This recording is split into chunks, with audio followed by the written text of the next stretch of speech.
Welcome to Sword and Shield, the official podcast of the 960th Cyberspace Wing. Join us for insight, knowledge, mentorship, and some fun as we discuss relevant topics in and around our wing. Please understand that the views expressed in this podcast are not necessarily the views of the U.S. Air Force nor the Air Force Reserve, and no endorsement of any particular person or business is ever intended.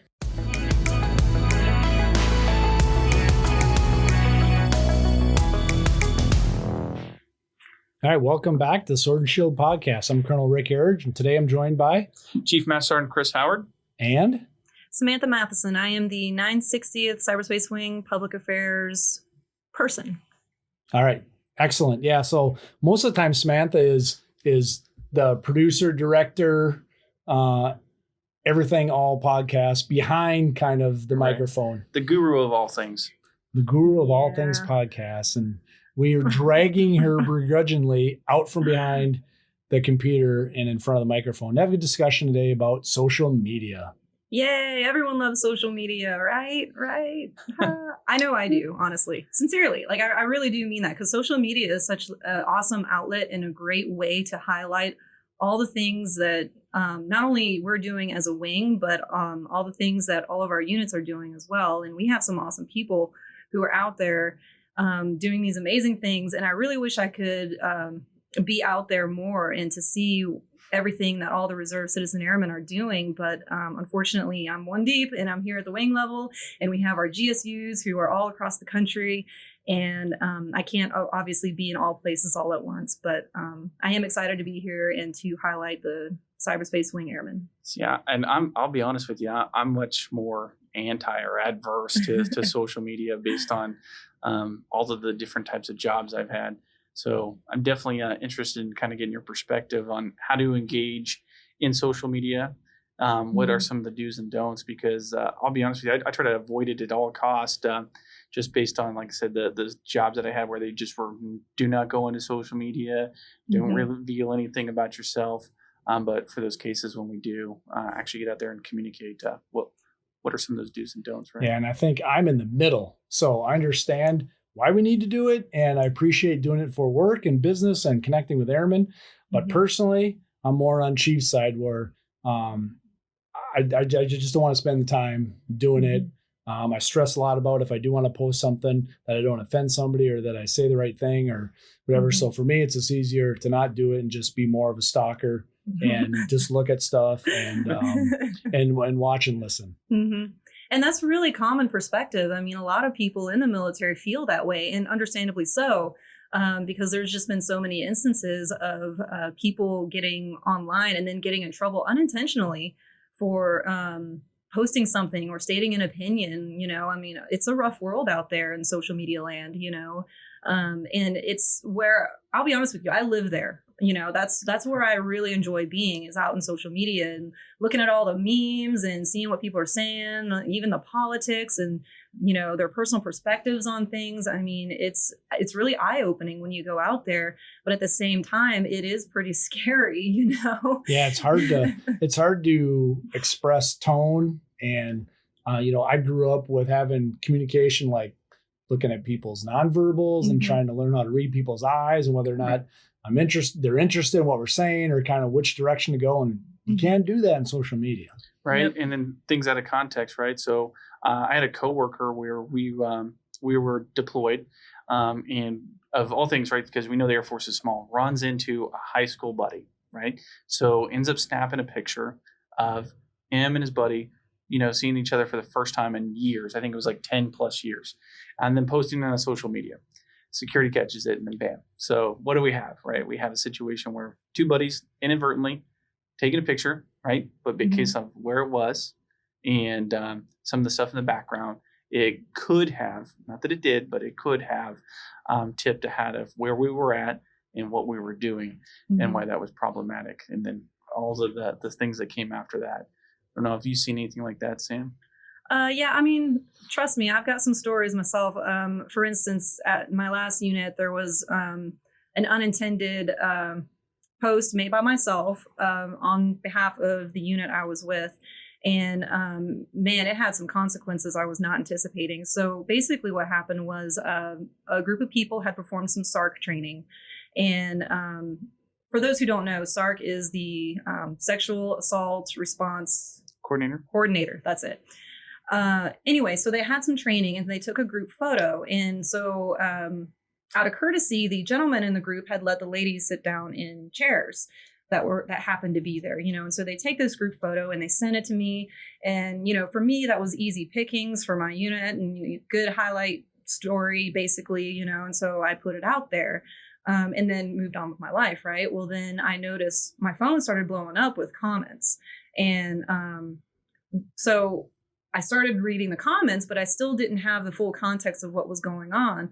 It turns out a lot of these comments were referencing or comparing this photo that had been taken to an adult film. And I did not realize that because I don't watch adult films by any means, and so I was really confused when I saw these comments. So of course I brought it up to my boss, and I'm like, these comments are blowing up and I'm not exactly sure what they're referencing, like I just don't understand like what it is about this photo. Like, it's just a group photo. And so finally someone was able to explain to me, hey, like they're actually comparing this photo to this video.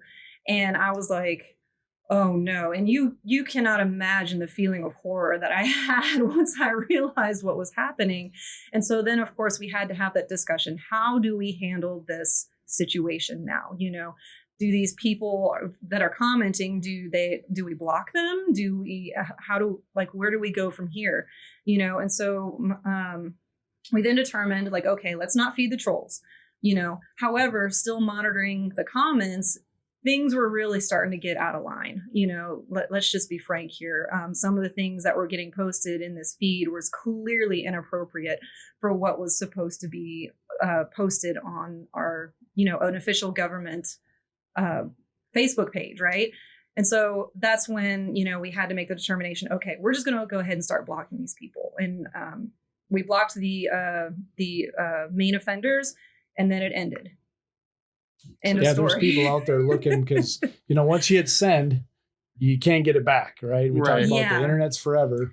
And so we got to be really careful on what you do, and you got to be able to learn to live with whatever happens. Yeah. And take it out of context or not. Yeah. And then we did talk about too, like, well, maybe we should just delete the post. But then it came up like, well, one, it's already out there on the internet. People are screenshotting this probably already. It's out there forever. We delete it, and then it's a way of it appears like we are guilty of something whenever we delete anything, right?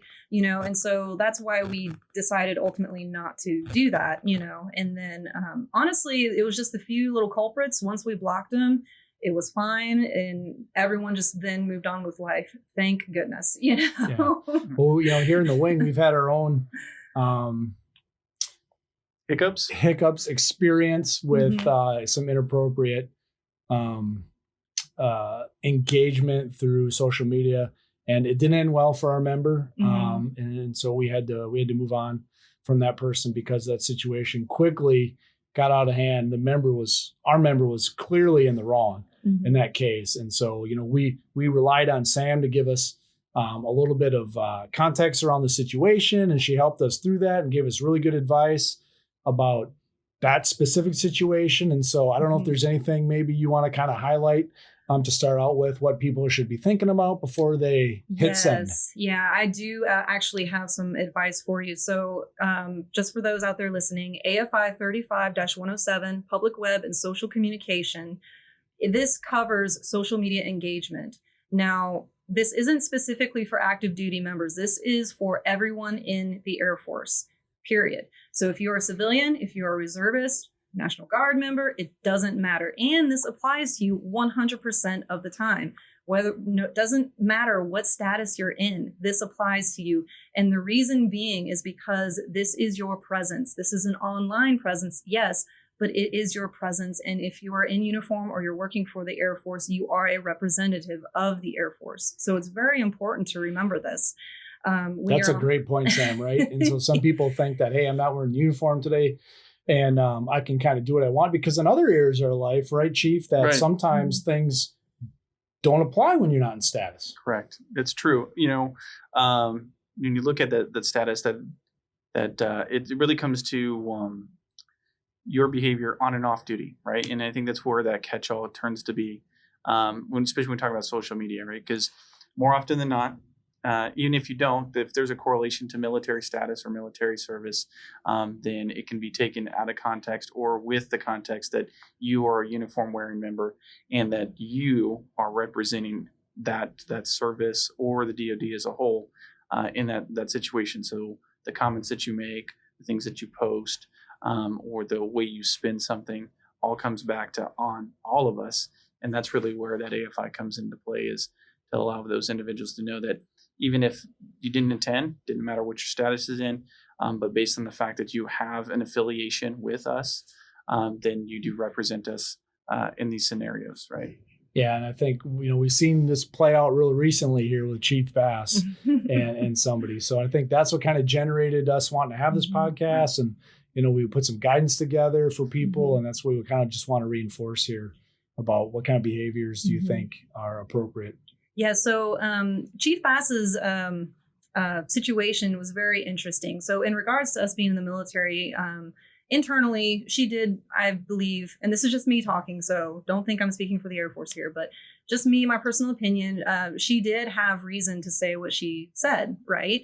However, I believe, again, personal opinion, she kind of forgot the perspective of the public whenever she made her response, right? And so what the public saw was someone in this high authority figure basically coming after this poor, innocent airman, right? And it's debatable, like, was he really trolling? Was he being sincere? I mean, we honestly don't know. When you look at the commentary in the thread and everything, it's all very subjective because there's such minimal information given. And so whenever you read this, we all automatically tend to start making assumptions about what's going on, and that's the thing that can get us in trouble, right? Is assumptions. Right. You don't know what the true intent is, right? So, and that's one of those hard things about this particular situation is it's truly hard to understand true intent, right? And then I think that goes back to what you were saying, Colonel Airich, in the beginning of the conversation, was as we grow, we tend to look at people eye to eye, have the conversation, read the nonverbals. When we take it into a digital realm, those things can get lost. I remember as a young airman when I first started learning how to use email, right? So here's this great idea. Let's email things. Not knowing etiquette, right? That's one of the purposes of social media conversation today is etiquette.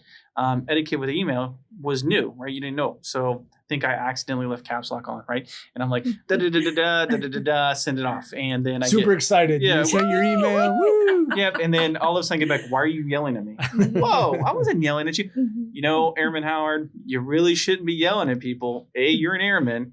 And B, do you know who you sent that to? Right? Oh, I didn't think of it. I sent the message. I looked at it as, script. It wasn't meant in anything. Right. So that's definitely something that I think as we grow, that we have to put out there is what some good etiquette is. And then how do we, present ourselves? I mean, there's whole businesses now about your reputation online, what has been said about you, how you present yourself, things that you put out there. And it all comes into play because your digital presence now is part of your legacy when you look at a job interview, right? So if we know who these interviewees are, sometimes, not always, I've heard of this, especially on the civilian side, that they will look you up on Facebook. I did when I was hiring for some of these positions here in the wing. Right. I just did a quick check. I just, just want to know if there's any grenades hiding in there in social media, then at least it's something to talk about at the time. I think this Chief Bass is a good case study for us to kind of break down and take a look at from your perspective as the PA SME. Yeah. So some do's and don'ts really when it comes to social media engagement is one, just stay cognizant and aware of what exactly it is you're typing and know that your tone, your body language, your feelings are not exactly necessarily being conveyed through your text, right?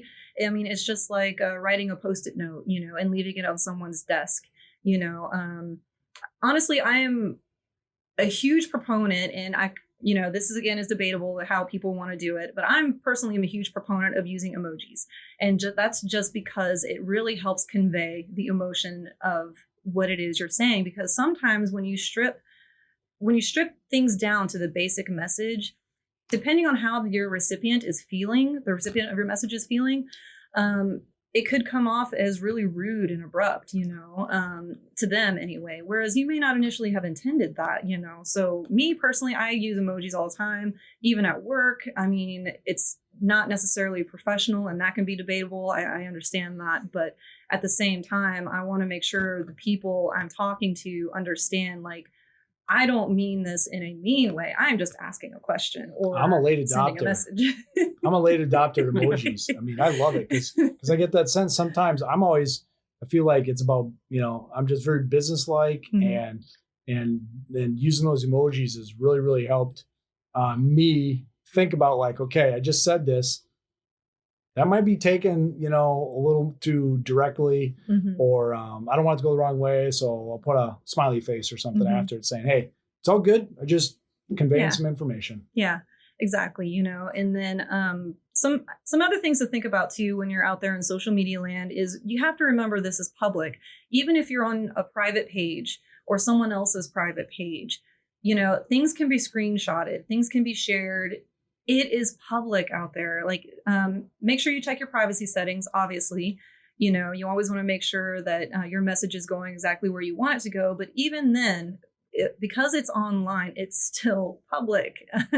Right. And I can't emphasize this enough. Well, even when you think you're having a private conversation, depending on what, Mhm. if it's not a direct message, right? So if you're Yeah. putting on a board, even though you've got yours locked down to only friends, Mhm. those that you've responded to don't necessarily have it all to their friends, which means there's routes that individuals can still find that conversation or be included in a conversation that you did not know that they were even eyes on, Mhm. which means in those situations, you do not necessarily know how many eyes are actually seeing that conversation, whether Mhm. you see it's private or not, especially when we talk about social media, right? Yeah. And that's how a lot of people get in trouble is they think that here's a conversation from A to B or B to C, and no more than A, B, C, and D is here, when reality is we've got double Z number of eyes, right? Yeah. That's all been filtered through and it's all been pushed to, and you Mhm. may have made an inside joke amongst your small group of friends Mhm. that turns into something out of context or probably wasn't appropriate to begin with, that Mhm. now is out there, and it's out there forever. There's Mhm. no expectation of privacy, right? I Correct. mean, you got to go into it thinking that everything I put out there is fair game for all. And most of this stuff is all going to be discoverable in court. So, I mean, I heard an example of, somebody that was having, over the years, had a good relationship with a spouse, been back and forth with social media stuff. And then the relationship went sour with the spouse. They went back Mhm. and dug this stuff up completely out of context now, Right. right? And using it for whatever they want to use in the divorce proceedings. And so we're not trying to scare people off or tell you not to Yeah. do it. Right. Mhm. It's just important to think about the consequences here Mhm. when you're doing this. And from a TR perspective, right? So there's case laws out there that show that those social media posts can also be used against you for termination for some companies, because you represent that company. And Mhm. now when you make a comment or say something or are part of a group, then now you're representing them and it can be taken negatively and be grounds for termination. Mhm. It's more of a, again, we're not trying to tell people no, we just want to make sure that our airmen know what's in front of them when they use this particular platform. Mhm. Exactly. And that's one of the reasons why, like, it is scary out there. And I completely understand that. Day in, day out, this is where I live, though, and I would love to tell everyone, like, don't be scared. All you have to do is just be genuine and sincere. So, once you realize that someone has taken something the wrong way from you, or you realize that someone's baiting you, for instance, maybe you just post, okay, I'm a Democrat. Maybe that's all you said. Like, I'm a Democrat and this is the political party I support, and that's one of those controversial things kind of that can get people really riled up, right? Because people are riled up about politics right now. So, but you are allowed to state your opinion, period. You are allowed to state your opinion when it comes to politics, right? But this might, engage some people to comment on your post. And so they tell you, okay, you're an awful person for being a Democrat, which of course will kind of make you mad, right? And so you get on there and respond and you're like, how am I an awful person? Blah, blah, And blah. they troll you. And And the then they next thing start you know, trolling you. You start getting a little mad because you're, and also you feel, that this is public as well. So they're in public attacking you, right? And so Words are hard. So you feel You want to defensive. defend yourself. Yeah, you want to defend yourself, and then next thing you know, you're in this misunderstanding with this person, and you're like, I don't even know how I got here. You said some things that you didn't really want to say, but you did it in the heat of the moment, and then now what do? You know? And so my recommendation is this: one, stay away from sarcasm. Sarcasm does not carry through text. So you can say one thing, but actually mean it in tone and body language as another thing. And then even if it is picked up on, you know, it may not even be appreciated. It brings me to a great example of that is there's a car insurance commercial out there that, kind of breaks that down, right? So is this really happening? Right? Yes, it's happening, sweetheart. Right. So the first picture is, the dad giving the daughter the car. And the second picture is this really happening? And yes, it is happening, sweetheart. And it's a guy and his car's up on blocks and it's a cook out there going, yeah, it's happening, sweetheart. Right. And the same thing happens on social media is like, you may mean it this way, but it is received that way, or it's not exactly what it seems. Right. Yeah. And so that's always my recommendation. I mean, especially if you don't know the person that you're speaking with, you just don't want to be sarcastic with them. And then once you realize that they're baiting you, disengage, just stop talking to them. Let the conversation continue without you. You don't need to be a part of that. That's really hard to do, right? Because some people get so emotionally attached to the topic and defending themselves or their family or somebody else. And so my brother went through this recently. Not recently, a couple of years ago. It was an argument about football, like why he doesn't support the local home team. And the guy that was a friend of mine growing up was baiting him to have this discussion. And I told him, just stop, right? And then it stops, right? If you stop, then the discussion stops. Yeah, you got to break the cycle. Got to break the cycle. Sometimes pride, right? Pride is a good thing and a bad thing, right? It's good to have pride in what you do, pride in yourself and everything. But when you get too proud and won't let those things go and understand that it's not worth that effort, it can kind of get you in trouble real quick, right? I mean, I'm sure we all have different examples of where that kind of just kept on going. I've known people, right? Friends of mine who will purposely bait somebody to get them in the conversation because they find it humorous, right? But now then it gets pulled into something else because they know that they're going to pull on that pride string and get someone to just really, defend this with all kinds of passion and lead it to a whole different situation. Yeah, I mean, if it's that good, pick up the phone and call somebody or do it in person if you think you got that kind of relationship with somebody. And that way you can kind of feel it out and see what's best. So what do you think about, like, I know you talked a little bit earlier about photos, but like we want people around the wing to submit photos and post to the pages about what the unit's doing. Got any guidelines kind of around unit activities and what should be? Any good photo opportunity, honestly, is what I'm looking for, sir. I mean, the only, what's the word I'm looking for? Requirements, for lack of a better way of putting it, or guidelines that I would put out there is it is still COVID-19 land out there, right? And so basically what that means is face masks and social distancing are still really important. Anything I put out there on social media on behalf of the 960th, it really does have to meet those requirements. So you submit something and you're breaking that requirement. Unfortunately, it's a nice photo. I just can't do anything with it. Or breaking any kind of guidelines or rules or values that we believe are important. Definitely. We're going to use that as an opportunity to provide some feedback to you as well. Yeah. So if you're out of uniform, that it'll definitely be a no-go. If you're breaking safety rules, like you're supposed to be wearing safety glasses, can't post that, anything like that. Of course, I just can't do anything. Or perceived inappropriately. Yes. Anything that's perceived inappropriately, and sometimes I'm not perfect. I will miss some things because I'm just a human being and, we all make mistakes like that. There are just some references I'm not going to get because even though I live in social media land doesn't mean that I am cognizant or aware of everything that's going out there on the internet. Yeah, I remember one time you brought a photo to me when you first came on board. You brought a photo to me and wanted to make sure and kind of understand what it meant. And we had a discussion about it. And I think, you should have that with your supervision chain as well. Like just if there's anything telling you maybe I should ask somebody about it, trust your gut. You should probably ask first and have that discussion or run it by you. Exactly. Yeah. So I do try my best. And I would just say this too: use your best judgment. If you have that niggling doubt in the back of your mind, have someone come double check it for you. It's not going to hurt anything. And this is just in general for any kind of social media post. This isn't just, submitting stuff to me and then me posting stuff on, for the 960th. This is just in general. It's always a good idea to have someone double check something if you have that little bit of doubt.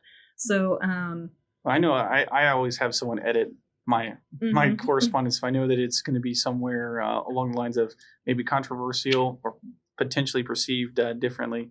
I'll have someone overlook what I wrote before even sending it via email. So not even social media, just email alone. Yeah. I take those efforts, that's for sure.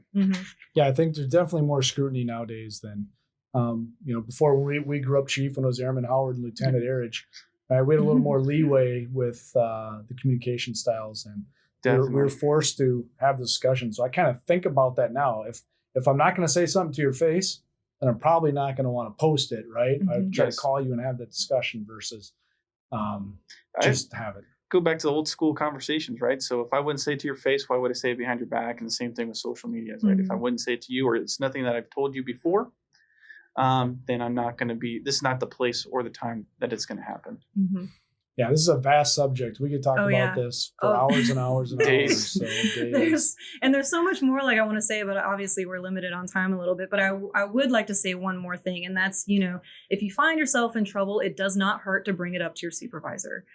Just let them know that, hey, I got myself in a little bit of hot water here. FYI, this happened. So. And then, like I said, disengage the moment you feel like you're in a little bit of hot water. Don't let pride take the wheel. You are the one in charge of what you're doing.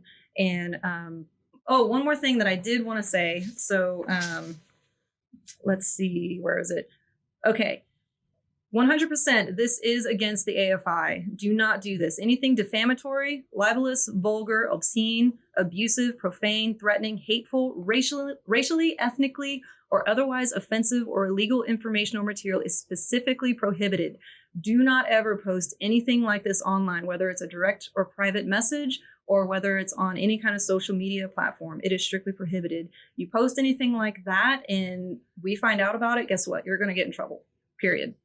Just like in the office, like all those things apply that we shouldn't be doing that in any other realm. So yes. So think about that, right? If it's not okay to do it in real world, it's not okay to do it there. And if you are thinking about trying to do one of those things, we need to have a deeper discussion, Chief. Right. Chief needs to have a one-on-one with somebody and see if this is the right, Does this pass the grandma test, right? Yeah. Would you do this in front of your grandmother? Yeah. Now, there might be some exceptions, but I know there's a lot of things. Can you stand in front of CNN with a camera in your face and defend it? So that was the 5 o'clock news test that one of my old colonels gave me. He's like, you got to make sure it passes the CNN test. Yep. 5 o'clock. Exactly. Yeah, for sure. Well, thanks, Sam, for joining us today. Coming out from behind the microphone to in front of it. I really appreciate that. And we talked about social media through the other podcasts too, but we want to spend some time specifically addressing some of the pitfalls here. And I appreciate you spending time with us. And we'll hear from you again. Thank you, Sam. All right. No problem. Thanks, Sam. Anytime.